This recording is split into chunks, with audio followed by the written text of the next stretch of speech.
Dude, that's a bright light in my eyeball. But we can see you now. I'm glad you can, honey. We can see that trophy too. It is a bright light in my eyeball. Dudes, it is here. It is now. It is the Season 12 Championship Game Preview. First of all, what, baby? All right, well, you can come on out and be in the show. Dudes, first of all, Merry Christmas to all. But not all will have a good night. Actually, you will. And if you don't, and you're not happy about the decision that will be rendered and the verdict that will be delivered right now, right here, then you can fire me as the commish. I'd be happy to relinquish my duties. What, baby? I want to be in it. You want to be in it? You want to sit on Daddy's lap? Ugh. This is a golden trophy, It is the golden trophy. and we won it. We won it last year. We won it last year. And this year's winner will get that golden trophy. No, they're not, because we're keeping it. Well, maybe this year's winner will only get $50 and not get a golden trophy. Hey, no, seriously, what we have to talk about, and instead of having a preview about the game, which I really wanted to do in this championship game preview, first of all, I hope everyone had an amazing Christmas. And We just actually walked back from seeing a really cool moonrise, a little cloud-covered moonrise, You can see having a the little moon. family prayer time at the beach. It was Right nice. and we also see some beach stuff, and we went to a beach, and we saw the sunrise. Moonrise? A moonrise. Dude, seriously, so I know that we have a little controversy going on, but there is precedent for this. So I remember a few years ago, it was actually even worse, because the stat change happened 2 weeks later, which affected... That's Daddy's drink. What is it?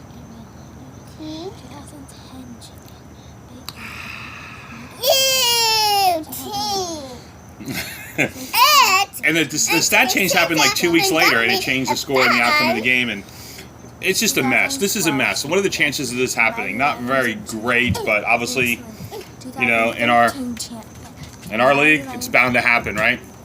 So, took a lot of input from everybody, and I appreciate those who responded. I appreciate, you know, I actually reread now 3 times everyone's post, and I appreciate things like Reg, you know, was saying, and Fed was saying, you know, and I appreciate things that, you know, Phil, I appreciate your humility as well, too. Just the whole thing. I mean, everyone had great thoughts and ideas about it, but this is what I have decided. Now, first of all, I think back in games like when Des Bryant caught the ball against, I don't know if it was Green Bay or Seattle, whatever it was, and, you know, then the NFL the next day apologized for making a wrong decision, and Dallas should have won that game, and, I mean, it happens. It happens. You know, so this is what I've decided to do.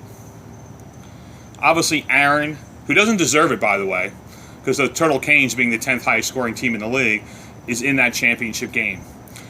But the Turtle Canes are going to compete in that championship game against the Spiritual Mafia and the DeBe Moore Brawlers.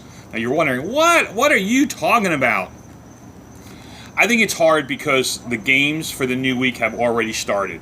It's not fair. I feel bad for Messina. If we would have known this a few days earlier, there wouldn't even be a decision to be made, because the Thursday night game would not have started. Aaron would not have had a player who already played, and Mike Messina would have been more involved and actually used the waiver wire as well. You know, he hadn't had that opportunity. He had the opportunity, but obviously when we're eliminated, we check out, most likely. Except for Gabe, because Gabe wants to win every game no matter what. Gabe, I appreciate your participation. So this is what we're going to do. I think I'm sorry, it's just what I'm going to do. It's all 3 teams are going to compete for the final. So the highest scoring of the T-ville Canes, the DeBe Moore Brawlers, and the Spiritual Mafia, whichever team scores the most points this week will be considered the 2015 Season 12 Men Who Dream champion. That is the final decision. You guys are all on the waiver wire. I'm not changing anything. I'm not changing orders or anything else. It's a free-for-all now on the waiver wire. Just a quick thought about the game, okay? last night, Amari Cooper, and if you read a lot of the analysis, they expected Crabtree to have a good game. Cooper, not so much. Cooper was a bum last night. That hurts Aaron right off the bat, okay? I think he's hurting. I think Baldwin is not going to have a great game. I think Tyler Lockett is the play this week. Obviously, no one in this league has him, but if you're going to play DraftKings, Tyler Lockett might be a good play. Now, Phil, dude, Drew Brees, iffy, baby. Tyrod Taylor has a pretty good matchup. You know, Alshon Jeffrey, dude, cannot count on this dude. You know, Mama Messina. Dude, bottom line is, I think Messina's going to win. And you know why? Because it's going to be a Merry Fitzmas. Yes, Ryan Fitzpatrick is going to have the game of his life. And he, thank you, Brandon Marshall, who will do very well in DraftKings, and Eric Decker, who will also do very well in DraftKings, will take down the Patsies. So, dudes, I wish you all an incredible Christmas. First time ever that we will have a three-way game for the championship, but that's the way it is. And I think that it will be basically a rematch of Messina and Turner for the championship, since they are the two best teams. That's it. Final decision. Nothing will change from here. Honey, I appreciate you videoing. By the way, I don't know if you'll get a trophy, since Ashlyn's probably hiding it in her room underneath her bed somewhere. But I just want to wish everybody an amazing time this weekend. Have a great time with your families. And have a wonderful New Year's. We love you. From the Antons in Ormond Beach at the Men Who Dream Executive Offices.